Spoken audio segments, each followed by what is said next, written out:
Orioles closing out this 6-game road trip, the finale at Fenway Park. Let's head up to Boston now and welcome in our colleague Brittany Ghiroli of MLB.com. Now, Brett, all of us who have watched the Orioles day in and day out, we fully understand the impact that Nelson Cruz and that bat has had on the Orioles lineup. But what about nationally? How about the discussion for MVP in the American League? Is Nelson a legitimate candidate to get a lot of support for that? Well, I think, Jim, obviously the better the Orioles do, the better Nelson Cruz's chances are. Certainly in the national spotlight for the kind of year he's having, closing in on 40 home runs, over 100 RBIs, a career year so far for Nelson Cruz. With that being said, the Angels, who right now have the best record in the American League, Mike Trout seems to be the favorite. Victor Martinez with the Tigers making a late push. So there's certainly some worthy candidates. I think Nelson will get some votes, probably finish third or fourth in that voting. But it's no question in the Orioles clubhouse who the most valuable Oriole is, and that, of course, is Nelson Cruz. You can make the case for closer Zach Britton, who was phenomenal, picked up his 34th save, 4th in the American League, and he wasn't even the closer until May. Adam Jones, I expect to get some votes, but Nelson Cruz is the MVP, at least in the Orioles clubhouse, and perhaps among everybody in the American League, although, like I said, I expect Mike Trout, who gets a lot of national play, a New Jersey guy, as you well know, Jim, will probably end up taking home that award. Yes, we know all the guys from New Jersey. Now, the Orioles head home after the game. They enjoy a day off tomorrow, and then they have the day-night doubleheader on Friday against the Yankees. Now, because of that, the starter for Tuesday's game, the middle game against Toronto, is uncertain, but there really are some intriguing choices. Where do you think Buck's going to lead to start that game on Tuesday night?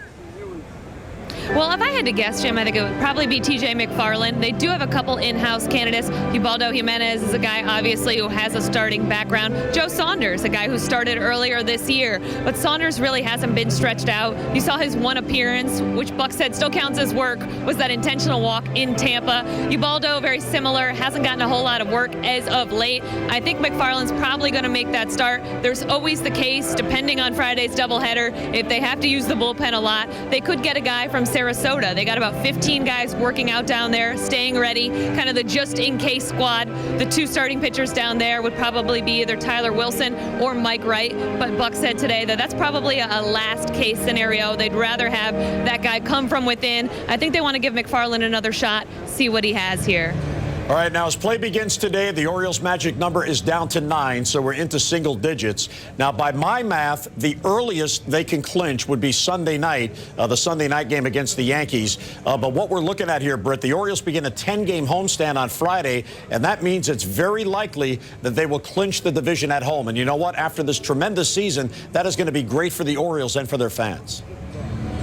It really is. And, you know, the players aren't talking about that magic number publicly, but very quietly. I talked to a few guys today. They're making arrangements. They've got families and friends coming in early next week in hopes of seeing them celebrate at Camden Yards. Now, what people don't remember is in 2012, they never got that chance. They boarded a plane, headed for St. Petersburg, and in the air, if they found out that they clinched, they also found out in the air that there was a mini fire and they had to make that emergency landing in Jacksonville. So Buck said there wasn't a whole lot of celebration on the plane. He said you really don't want to risk things when you're at 30,000 feet.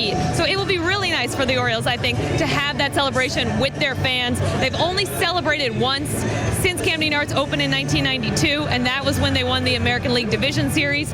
We keep going far back, and we can't figure out when they last celebrated winning and clinching a division here in Baltimore. 83, they clinched on the road. 79, they clinched before a game. So you might have to ask Rick, was there any champagne popping going on before that game in the clubhouse? I don't know. All I know is the Orioles hope to put all that to rest and to clinch in front of their home fans very soon. Yeah, Rick said because they had to play following that, there was no champagne. Then they went out and lost. So it really ruined the mood for the day, even though they had clinched. And, you know, I've admired you beat reporters around Buck. You try every day to get him to talk about the clinching, and he absolutely refuses. He's not going to deal with it until it happens. And you know what? That's probably the best way to go about it.